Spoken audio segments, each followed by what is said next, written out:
Assalamu alaikum warahmatullahi wabarakatuh. The history of Islam. Today's topic is magnificent deeds of the Muslims. Please follow my channel and please uh, tell me in comments how do you like my videos, and tell me about what other thing of the topics you want to hear. Today is the magnificent of deeds of the Muslims. Among the nation of the world, Muslim are the only nation which is replete with splendid deeds and marvelous performance.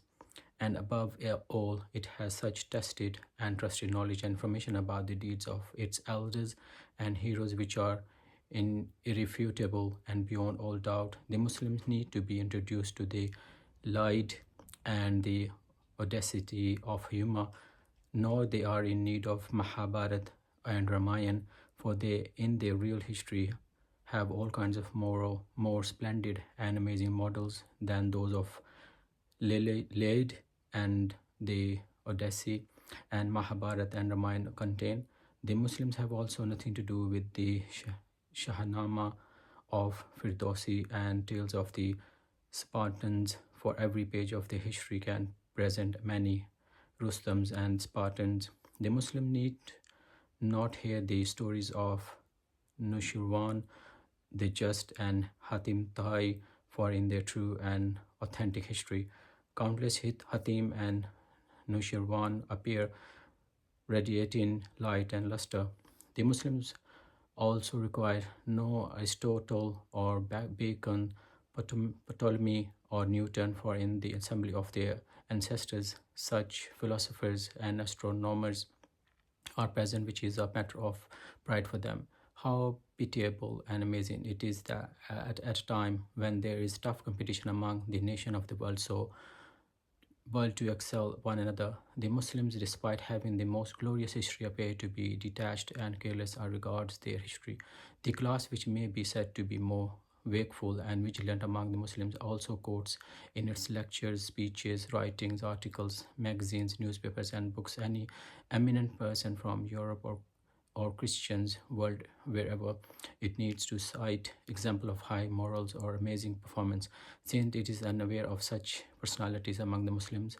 Who can deny the fact that the educated class among the Muslims quote in their speeches and writings names of Hannibal, Shakespeare, Bacon, Newton, etc. more frequently than those of Khalid bin Walid, Salahuddin Ayyubi, Hassan bin Thabit, Fidausi, Tusi, Ibn Rushd, Averroes, and Bu Ali Sina? The sole reason behind this is that the Muslims are unaware of and careless about their history. And they are so firstly because they are much less fond of knowledge in comparison of other nations. Secondly, they have least opportunity and leisure for acquiring knowledge. Thirdly, government schools and colleges have almost wiped out Islamic educational institutions in India. Fourthly, the class which is generally called the educated class among the Muslims, and which is considered to be the class which is generally called the educated class among the Muslims, which is considered to be foreigner of the India Muslims, comes out totally from the government schools and colleges where Islamic history does not form part of syllabus, or if it is there, it is something other than what is known as history of Islam. After obtaining a diploma from college, the age of acquiring further education is almost past, and one cannot have time left at his disposal for studying Islamic science. In all cases, our Muslim educated class has to be depend on the Islamic histories written in English in a distorted form by the rivals and opponents of the Muslims.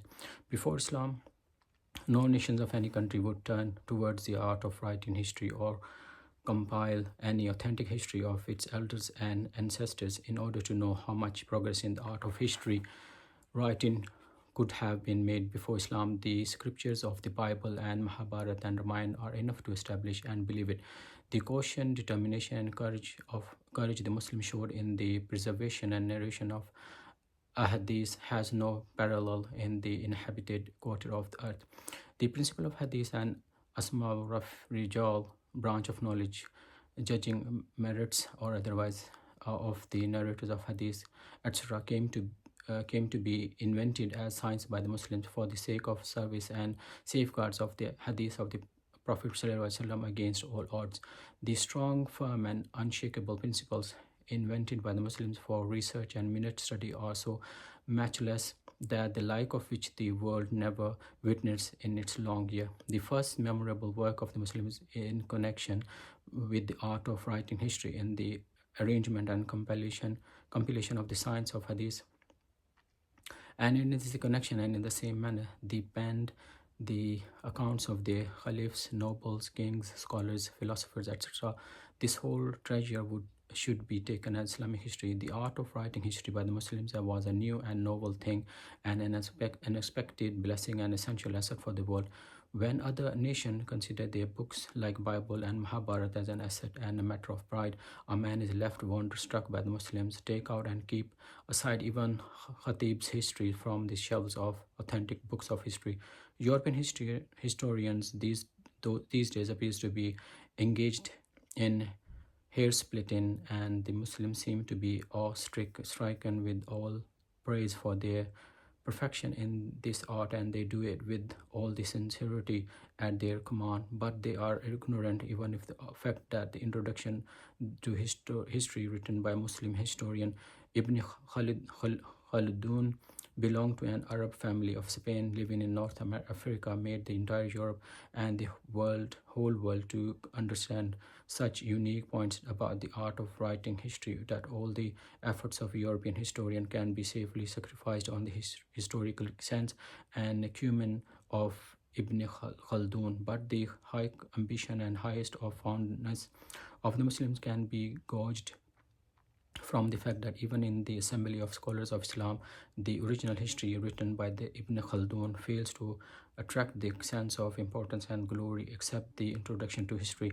The praiseworthy endeavors of thousands of Muslim historians from Ibn Hisham, Ibn Athir, Tabari, Masudi, etc., the Ahmad bin Khawand, Shah and Zia Barni, and upon to Muhammad Qasim Farishta and Mola Badouni, which are still preserved in fat volumes. Each one of them is the portrait of the fascinating and magnificent and grandeur of the past Muslim era, and each book on Islamic history needs deep study, and lessons derived from it may be of great use to readers. But how pitiable it is that not a single Muslim among 100 appears to be aware of the Islamic history and goes through history books written by Muslim historians, although a large number of Muslims have the ability to read and understand book of history written by Mill, Carlyle, Eliot, Gibbon, and others.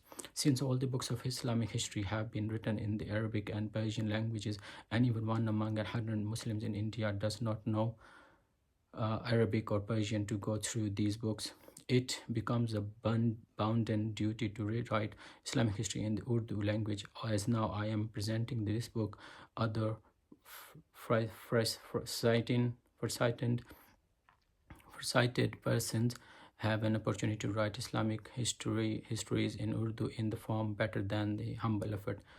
Please keep watching my channel, keep listening to my speeches, and I've been working on different projects, like I've been reciting Quran, I'm talking about Hadith, I'm talking about Ambiya Quran, like the stories from Quran, and now I have the new started from the history of Islam.